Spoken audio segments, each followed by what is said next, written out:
नमस्कार, NB news देख रहे हैं। यहाँ पर मैं हूं आपके साथ मुस्कान। स्वागत है आप सभी का एनबी न्यूज के स्पेशल बुलेटिन मध्य प्रदेश छत्तीसगढ़ में। तो मध्य प्रदेश और छत्तीसगढ़ की तमाम अहम खबरों का रुख करेंगे विस्तार के साथ।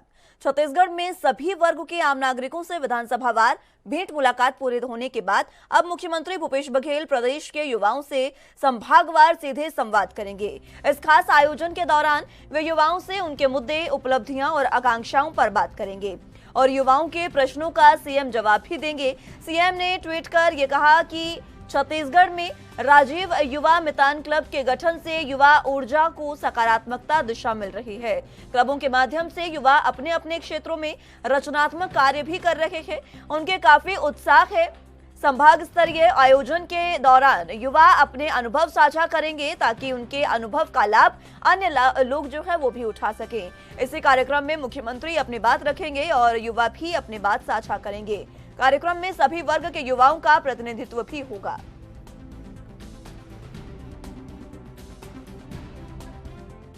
तो आपको बता दें कि छत्तीसगढ़ के सभी वर्ग के आम नागरिकों से विधानसभावार भेंट मुलाकात पूरी हो गई है और अब एक नया जो काम है वो भूपेश बघेल ने शुरू कर दिया है, यानी कि अब युवाओं से खास मुलाकात भूपेश बघेल करने जा रहे हैं। संभागवार ये मुलाकात होगी। भेंट मुलाकात की तरह ये पूरा कार्यक्रम होगा जिसमें युवाओं से मिलेंगे सीएम और उनसे बातचीत करेंगे। मुख्यमंत्री का साफ तौर पर कहना है कि ये जो भेंट मुलाकात की तरह ये कार्यक्रम होगा, इसमें युवा अपने मुद्दे, उपलब्धियां और आकांक्षाओं को गिनवा सकेंगे ताकि जो भी उनकी आकांक्षा है, जो भी उनके मुद्दे हैं, उनको सुनकर समय पर हल किया जा सके। और अगर कोई ऐसी बात है जो सामने आती है तो उसको हल किया जा सके। इस खबर पर ज्यादा जानकारी के लिए रायपुर से संवाददाता टिकेश वर्मा हमारे साथ मौजूद हैं।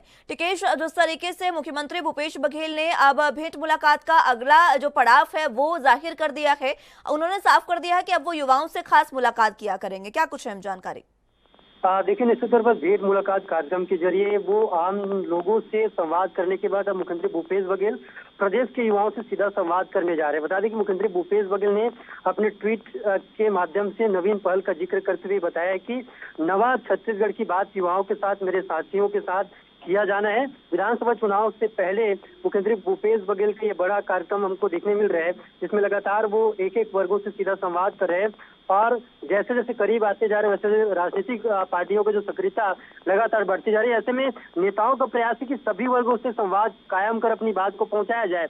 इस कड़ी में प्रत्येक विधानसभा में आम लोगों की समस्याओं को जानने और उन्हें दूर करने के लिए शुरू किए गए भेंट मुलाकात के बाद अब मुख्यमंत्री भूपेश बघेल युवाओं को जोड़ने जा रहे हैं और मुख्यमंत्री भूपेश बघेल ने ट्वीट कर ये जिक्र किया, नवा छत्तीसगढ़ की बात युवाओं के मेरे साथ, युवा साथियों के साथ करेंगे।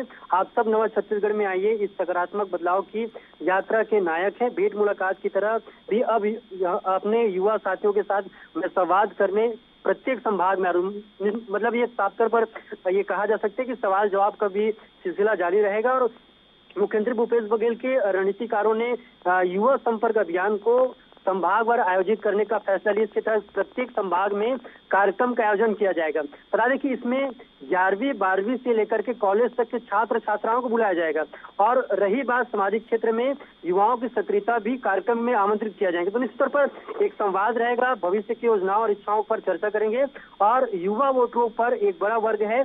एक अनुमान के मुताबिक प्रदेश में बता दें कि कुल वोटरों में 18 से 29 आयु की वर्ग के वोटरों की संख्या करीबन 46 लाख है और इस वर्ग की आकांक्षाएं और अपेक्षाएं अन्य वर्गों से अलग होती हैं, जिसको लेकर मुख्यमंत्री भूपेश बघेल युवाओं से सीधा संवाद कर इन्हीं आकांक्षाओं और अपेक्षाओं को समझना चाहते हैं, जिसके अनुसार सरकार अपनी योजनाएं बनाए और क्रियान्वित कर सके। तो निश्चित तौर पर एक बड़ा योजना है मुख्यमंत्री भूपेश बघेल का चुनाव से पहले। जी टिकेश, जिस तरीके से मुख्यमंत्री ने ये ऐलान कर दिया है, इसके बाद युवाओं का क्या कुछ कहना है? क्योंकि मुख्यमंत्री खुद उनसे मिलने जा रहे हैं, युवाओं के बीच जा रहे हैं, तो युवाओं के लिए इससे बेहतर अपने मुद्दे और अपनी आकांक्षाओं को उनके सामने रखने का कोई मौका नहीं हो सकता है।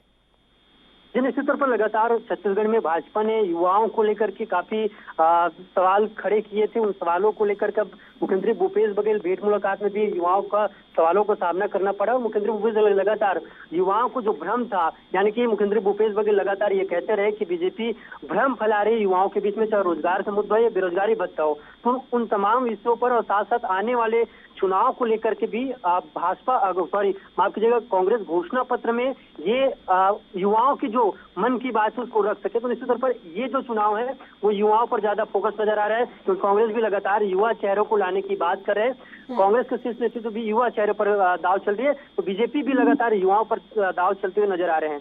जी ठीक है, बहुत शुक्रिया आपका हमारे साथ जुड़ने के लिए और तमाम अहम जानकारी हम तक पहुंचाने के लिए।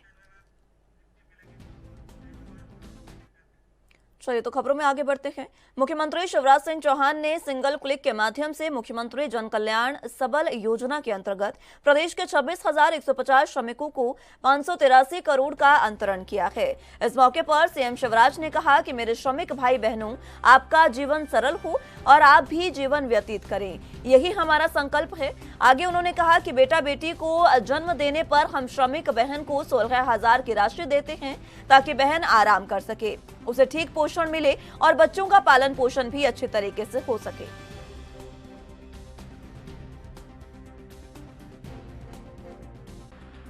और फिर हमने तय किया कि मजदूर बहन बेटा बेटी को जन्म देगी तो जन्म देने के पहले 4,000 रुपया और जन्म देने के बाद 12,000 रुपया, कुल 16,000 रुपया उसके खाते में डालेंगे। और ये राशि कोई ऐसे सिंगल क्लिक करके हम नहीं डालते। ये तो अस्पताल में जब जन्म होता है तो रिकॉर्ड वहां संधारित होता है, उसके आधार पर उस बहन के खाते में ये 4 और 12,000 रुपया, कुल 16,000 रुपया जाते हैं ताकि वो घर रह के आराम कर सके, पोषक आहार ले सके और बेटा बेटी को ठीक ढंग से पाल सके। बहुत मानवीय योजना है मित्रों। इसके कई अंग हैं। एक्सीडेंट हो जाए, भगवान ना करे कभी हो, लेकिन कभी कभी तो ऐसी घटनाएं होती है और उसमें अगर मृत्यु हो जाए हितग्राही की, आप देखो कल्पना करके देखिए, परिवार का मुखिया चला जाए तो दूसरे दिन ही रोटी रोजी का संकट पैदा हो जाता है, दर दर की ठोकरें खानी पड़ती है।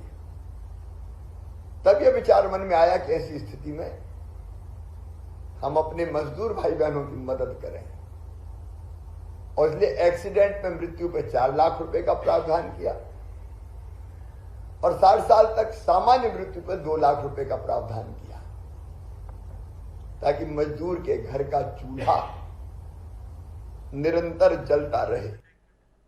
मध्य प्रदेश विधानसभा के मानसून सत्र के पहले दिन सदन में जमकर हंगामा हुआ।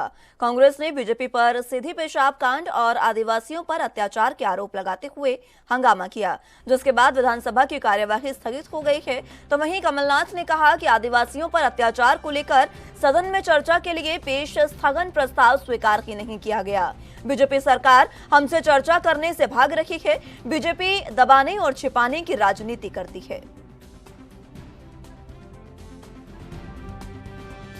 ऐसी बड़ी घटना जिसने मध्य प्रदेश का नाम पूरे देश में कलंकित हुआ, आज आदिवासी समाज पर जो अत्याचार मध्य प्रदेश में हो रहा है, इसको दबाने के लिए हमने चर्चा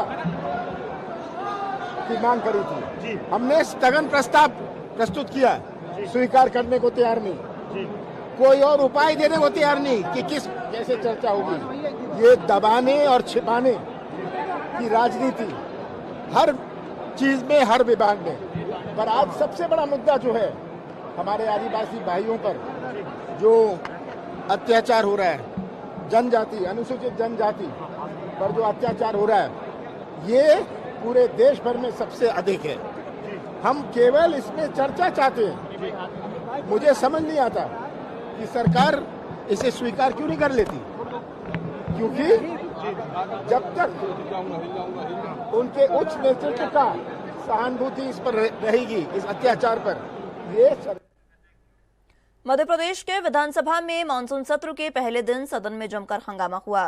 कांग्रेस ने बीजेपी पर सीधी पेशाब कांड और आदिवासियों पर अत्याचार के आरोप लगाते हुए हंगामा किया, जिसके बाद विधानसभा की कार्यवाही कल तक के लिए स्थगित कर दी गई है, जिस पर मध्य प्रदेश के गृह मंत्री नरोत्तम मिश्रा ने कहा कि विधानसभा के सदन में हंगामा कर कांग्रेस ने फिर साबित कर दिया है कि उनसे राष्ट्रीय प्रतीकों के अपमान और सदन की मान्य परंपराओं को तोड़ने का बीड़ा उठाया है। तो वहीं आदिवासी वाले मामले पर मंत्री ने कहा कि प्रवेश शुक्ला पर कांग्रेस ने तो शोर मचा रखी है और शकील मामले पर मौन क्यों है। सदन में कांग्रेस के तुष्टीकरण की पोल खुल गई है। सदन की कार्रवाई शुरू होते ही हंगामा किया कांग्रेस ने, वंदे मातरम का हंगामा किया। ये बहुत पीड़ादायी बात है और पीड़ादायी प्रसंग भी है। दो बातें परस्पर देखें आप। एक तो सदन की मान्य परंपराओं को तोड़ना, ये कांग्रेस का स्वभाव है। आज वंदे मातरम गीत होना था। वंदे मातरम जब होना था उसी समय उन्होंने वो विषय उठाया जो नहीं उठाना था। ये हमेशा जब भी ये हमारे जितने राष्ट्रीय प्रतीक हैं, राष्ट्रीय गीत हैं, गान हैं, ये सबके अपमान का जैसे कांग्रेस ने बीड़ा उठा लिया। सीधी के वीडियो को आगे बढ़ाया। सुप्री में जब मल भर दिया था मुंह में, उसमें नहीं उठा रही, उसमें से नहीं बोल रहे। वह शुक्ला था या शकील था, बस इतना सा अंतर है इन दोनों में। आप देखिए इन दोनों की मनस्थिति कैसी है और कांग्रेस की कुत्सित मानसिकता कैसी है कि शुक्ला को ले लिया, शकील पे बात नहीं कर रहे जबकि वो पेशाब है या मलबू में भरा है। ये कांग्रेस का दोहरा चरित्र है। ये कांग्रेस की तुष्टीकरण की राजनीति है। हर विषय पर चर्चा को हम तैयार हैं। चर्चा के लिए आप आइए तो तरीके से। जनजाति भाई जानते हैं कि इनने किस तरह से जनजाति भाइयों का, आदिवासी भाइयों का अपमान किया है। जमुना देवी जी को कभी मुख्यमंत्री नहीं बनने दिया। अभी उमंग सिंगार बैठे हैं इनके सताए हुए। दलवीर सिंह जी को आप देख सकते हैं, शिवपाल सिंह सोलंकी को देख सकते हैं। ये कितने सताए हुए लोग हैं इनके आदिवासी भाई। ये कांग्रेस का अच्छी तरह से चेहरा जानती है आदिवासी लोग और इसीलिए मुंह की खाते हैं। बुलेटिन में फिलहाल वक्त एक छोटे से ब्रेक का है, फौरन हाजिर होंगे।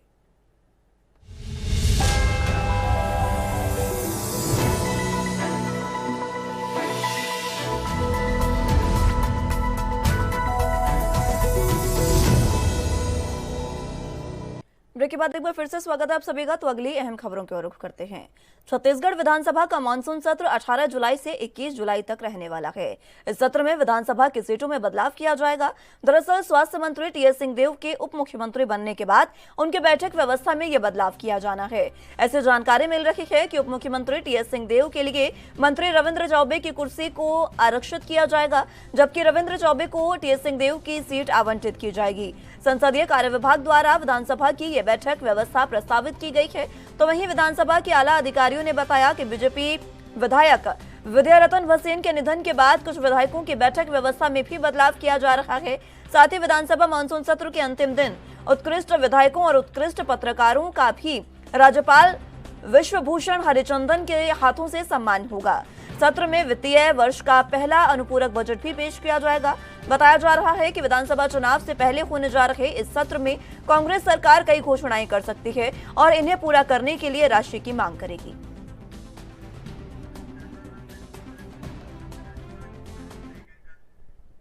केंद्रीय गृह मंत्री अमित शाह 14 जुलाई को छत्तीसगढ़ का दौरा करेंगे। अमित शाह के बैक टू बैक दौरे को लेकर सुशील आनंद शुक्ला ने कहा कि छत्तीसगढ़ में स्थानीय नेताओं को सांगठनिक कार्यों से अलग कर दिया गया है। आलाकमान की निगाह में बीजेपी नेता नाकाबिल और नाकामयाब साबित हुए हैं, इसलिए अमित शाह को बार बार दौरा करना पड़ रहा है और देश में पहली बार ऐसा हुआ है जब चुनाव अभियान समिति का मुखिया दूसरे राज्य के व्यक्ति को बनाया गया है। अमित शाह के दौरे से कोई फर्क नहीं पड़ने वाला।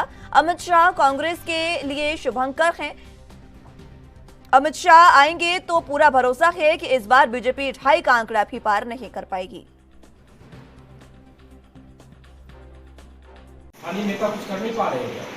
देखिए छत्तीसगढ़ में तो जो स्थिति है, आप देखिए कि छत्तीसगढ़ में स्थानीय नेता पूरी तरीके से सांगठनिक कार्यों से भी अलग कर दिए गए हैं। ये इस बात का सबूत है कि भारतीय जनता पार्टी के आला कमान के निगाह में छत्तीसगढ़ के भारतीय जनता पार्टी के नेता नाकाबिल और नाकामयाब साबित हुए हैं। इसीलिए अमित शाह को हर हफ्ते दौरा करने की नौबत आ गई है। यहाँ तक कि मुझे ऐसा लगता है कि देश में ऐसा पहली बार हुआ है कि किसी राज्य के चुनाव में चुनाव अभियान समिति का मुखिया भी दूसरे राज्य के व्यक्ति को बनाया गया है। सह संयोजक भी, सह प्रभारी भी मांडविया को बनाया गया है। तो ऐसा नहीं हुआ, मतलब इनके पास में कोई भी नेता चुनाव की हार की जिम्मेदारी लेने के लिए तैयार नहीं है। इसीलिए भारतीय जनता पार्टी चुनाव अभियान समिति का प्रमुख भी अपने प्रभारी को बनाने को मजबूर। मध्य प्रदेश के उज्जैन में अधिकारी कर्मचारी संयुक्त मोर्चा ने अपने विभिन्न मांगों को लेकर सरकार के खिलाफ जमकर विरोध प्रदर्शन किया और मुख्यमंत्री के नाम ज्ञापन सौंपा है।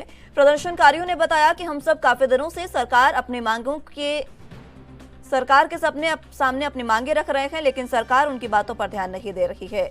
आगे कर्मचारियों ने चेतावनी देते हुए कहा कि अगर समय रहते हमारी मांगे नहीं मानी गई तो हम पूरे प्रदेश के सरकारी कर्मचारी सामूहिक हड़ताल पर चले जाएंगे।